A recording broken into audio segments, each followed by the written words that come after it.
There was a terrible actor.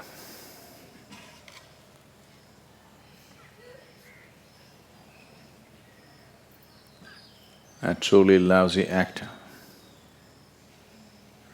who was playing Hamlet.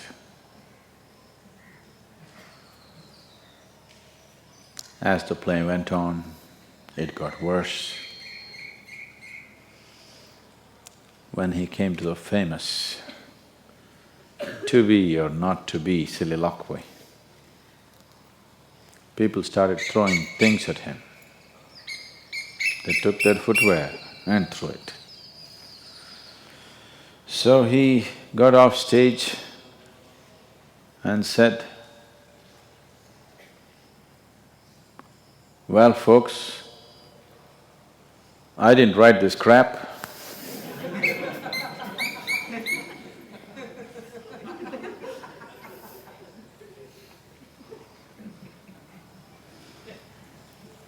All the miserable people in the world think there is something wrong with the creation.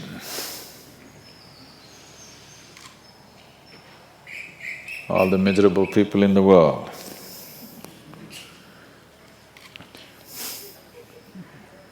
think Creator has made a mistake.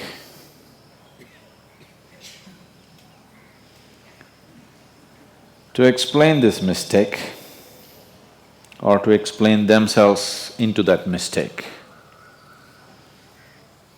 they have all kinds of philosophies.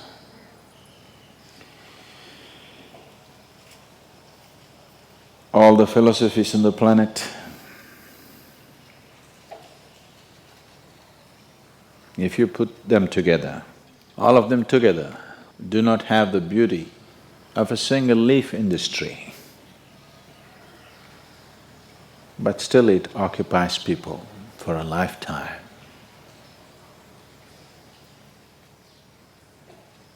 Because it gives them the kind of explanations that they like to hear.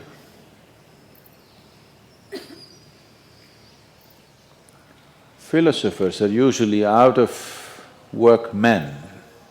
Not many women philosophers, huh? Out-of-work men who at least have an explanation as to why they're out of work.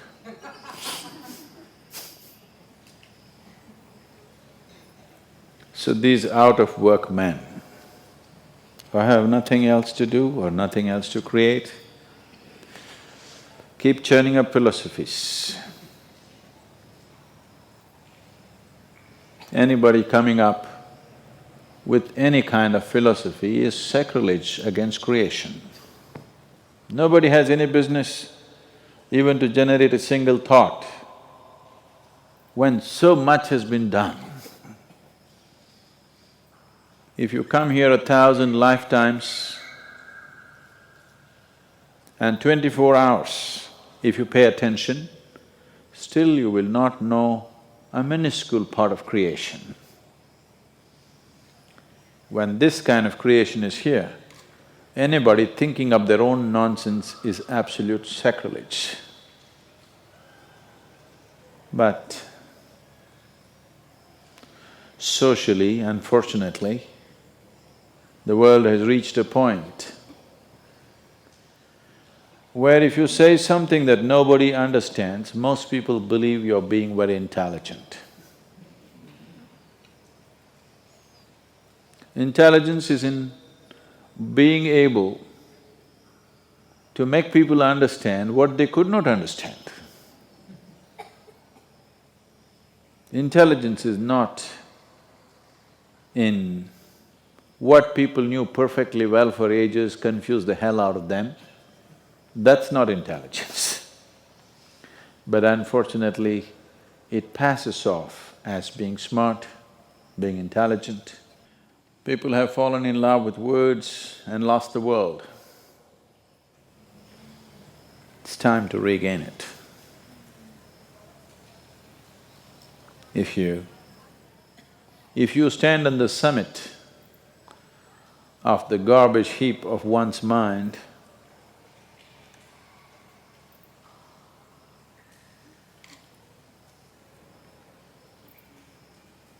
your feet will never touch the ground. If your feet never touch the ground, you will never know what this is. It is for this reason that in this culture, wherever you see people go all out down, they want their whole body to touch the ground, not just the feet. Most part of their life or most part of the day, the very culture was designed in such a way that you walk barefoot unless you're going on rough terrain because we want you to be in touch with the earth. If you don't get anything else, if you as much as sit like this for 10 days, you will know a lot more than reading 1,000 books. Because if you just sit like this, Mother Earth will creep up into you without your permission. Don't believe that. She need not creep up because as this little bit of grass has shot out of the earth, you also just like that, little mobile. Otherwise, right now as you sit here, you are just a mound of earth. That's all you are. You may believe yourself to be something, but that's all you are. And that's not small. If you believe yourself to be something other than that, you're small. Otherwise, you're the planet itself, you're the creation itself. So you're just a bump on the planet. And don't think that's small. Velangiri Mountains, also small bump on the planet. Himalayas, also small bump on the planet. You too.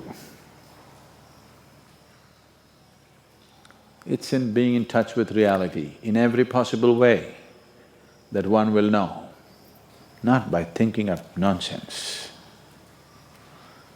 which may pass in a tea party.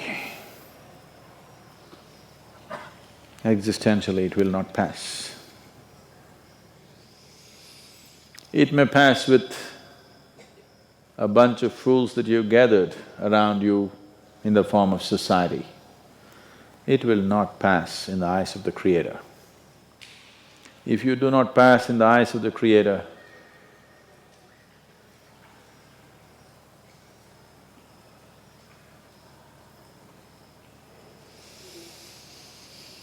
all the other distinctions that you may attain